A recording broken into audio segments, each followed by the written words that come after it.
Salut! Aujourd'hui, quoi semer? On est mi-septembre et c'est vrai qu'il reste encore pas mal de choses. Alors, comme je vous ai dit dans les précédentes vidéos, moi je vais calmer le jeu puisqu'on a eu une année quand même un petit peu difficile, mais il reste pas mal de petites choses à faire, surtout si vous vous aidez de un petit peu de tunnel nantais ou vous avez la chance d'avoir un tunnel comme moi par exemple, mais il est tout à fait possible de faire encore pas mal de petites semis.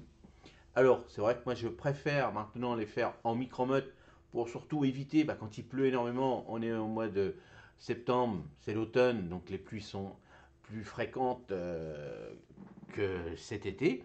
C'est ce qui se passe, moi, en Seine-Maritime en ce moment. Donc, c'est vrai que entre les oiseaux, les limaces, la pluie, et puis un peu les chutes de température, je préfère maintenant les faire en micro-mode. Voilà. Donc, première variété qu'on peut, alors que moi j'ai déjà réalisé en micro-mode, mais que ça n'a pas marché parce qu'il a fait très chaud, vous voyez. Là, on annonce plutôt du 5-6 degrés la nuit, alors qu'on a eu du 18 la nuit il n'y a pas longtemps.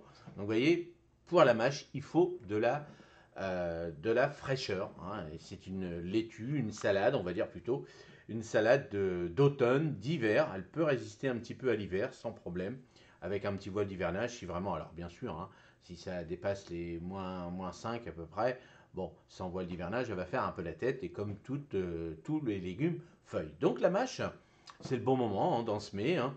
Ah, donc elle résiste bien au froid, et on pourra en récolter tout l'hiver. C'est ce que je fais moi tous les ans, une bonne petite mâche, sauf si elle attrape, bon, bien sûr, quelques maladies, mais bon, là, il faudra faire attention, bien sûr, à cette culture. Et bon, moi, je vais refaire une petite semis. J'en ai quelques-unes de près, donc je vous montrerai que je vais les planter. Je ne sais plus combien, j'ai le micro-modes qui ont résisté quand même. Mais bon, voilà, je referai ça, sûrement d'autres micro-modes pour en avoir plus. Surtout, j'adore la mâche. L'hiver, je mange beaucoup de mâche. Ensuite, les épinards. Bah oui, les épinards, alors vous avez vu, hein, dans les vidéos, je vous ai montré, les épinards, ils ont été bouffés, hein, je pense qu'ils ont été mangés. Et j'ai pas voulu refaire un petit semis directement dehors parce qu'il pleut énormément et puis pas mal de limaces et autres. Donc je referai certainement, je vais essayer. C'est pareil, l'épinard, quand il fait très très chaud, ça végète. Donc est-ce que c'est vraiment à cause du temps ou est-ce que c'est à cause de mes graines? On verra bien. Je vais refaire moi un petit semis d'épinards en micro-mode.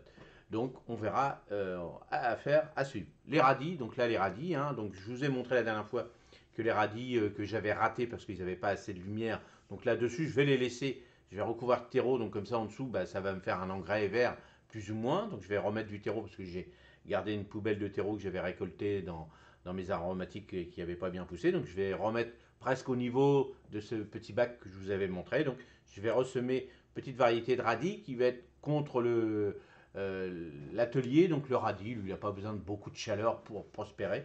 Donc à voir, on verra. Vous pouvez faire de la roquette aussi, hein, la roquette, ce petit goût un petit peu fumé, hein, tout, voilà, ça vous pouvez vous amuser. Et moi je vais faire mes petits navets. Là ça va commencer. Alors voilà, on est le 15, à peu près le 15 septembre.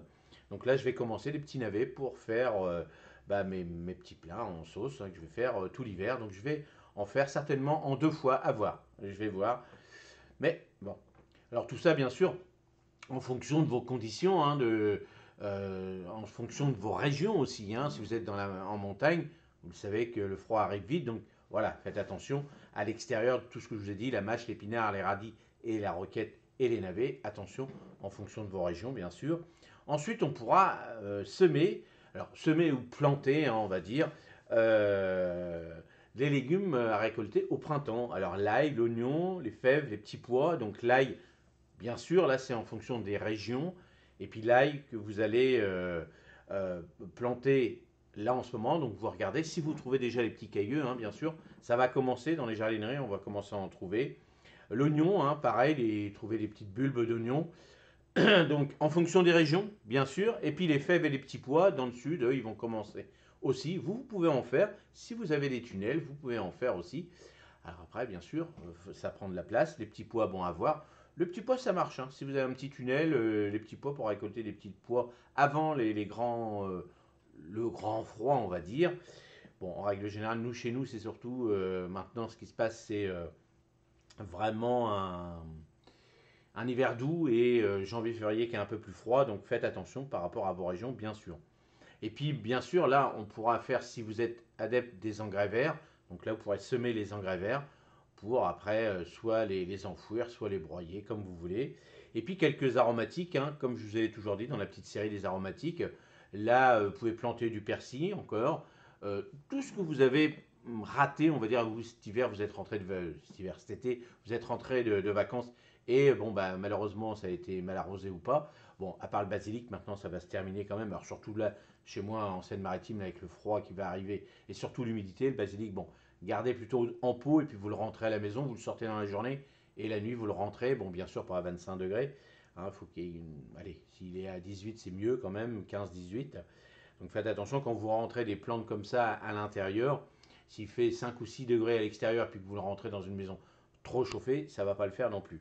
Donc là les cerfeuilles, alors je vous conseille, hein, si vous avez des petits soucis comme moi, entre le froid, les limaces, les oiseaux, les chats, tout ça, en micromotte. Donc vous semez en petites micromottes, c'est mieux, ou dans des petits godets. Et puis après, soit vous leur plantez directement à l'extérieur. Donc le cerfeuil, l'aneth, coriandre. Là, à cette époque-là, l'aneth et la coriandre ne vont pas monter très vite en fleurs, puisque les températures sont plus fraîches. Alors moi, je parle chez moi, hein, dans le sud. Attention quand même, si vous avez encore des fortes chaleurs chez vous. Et puis, bon voilà, amusez-vous si vous voulez. Et puis là, après, si vous avez encore tout ce qui est plantes aromatiques vivaces, ciboulette, on va dire l'extragon de Provence, la sarriette, l'étain, tout ça, là, vous pouvez les planter à l'extérieur sans problème. Attention, tout ce qui est plantation de plantes du sud, on va dire méridional, l'étain, sarriette, extragon, tout ça, dans des terres quand même bien drainées, bien légères, pas des terres lourdes, humides, surtout argileuses, comme moi j'ai dans mon sol. Attention à ces sols. Mais regardez sur le site internet Le Jardin de Rodolphe, je vous ai fait les fiches techniques, comment les planter, comment les entretenir et tout. Et puis si vous voulez d'autres renseignements, n'hésitez pas dans les commentaires de me poser des questions pour vous, ce que vous allez continuer à faire, ce que vous avez déjà réussi là pour le mois de septembre pour pouvoir manger des petits légumes à l'automne, hein, c'est quand même intéressant. Mais c'est vrai que moi, voilà, on a quand même pas mal raté de choses à l'extérieur. Donc moi, je vais laisser respirer un petit peu mon sol. Et puis, je vais surtout m'attaquer un petit peu à mes légumes feuilles, salade, mâche. Déjà, ça sera déjà pas mal. Mes petits navets, je vais essayer de refaire un petit smith de petits navets. Et puis, on verra bien. L'ail, je vous ai montré que l'ail, moi, c'était pas terrible. Les oignons, vous avez vu cette année, c'est encore une catastrophe. Et puis, bon, les fèves, je suis pas trop fève. Les petits pois, un petit peu pour madame. Mais ça, je les sème surtout au printemps. Comme ça, je ne prends pas de risque. Mais voilà, amusez-vous. Le plus important, c'est ça. Allez, j'espère que cette petite vidéo vous a plu. Et n'hésitez pas dans les commentaires et voir ce que vous avez fait. Et surtout ce que vous allez faire. Et ce que vous n'allez pas faire. Ce que vous allez faire comme moi. De maintenant laisser reposer vos sols pour faire une merveilleuse année 2025, on l'espère tous. Allez, à la prochaine. Salut, merci.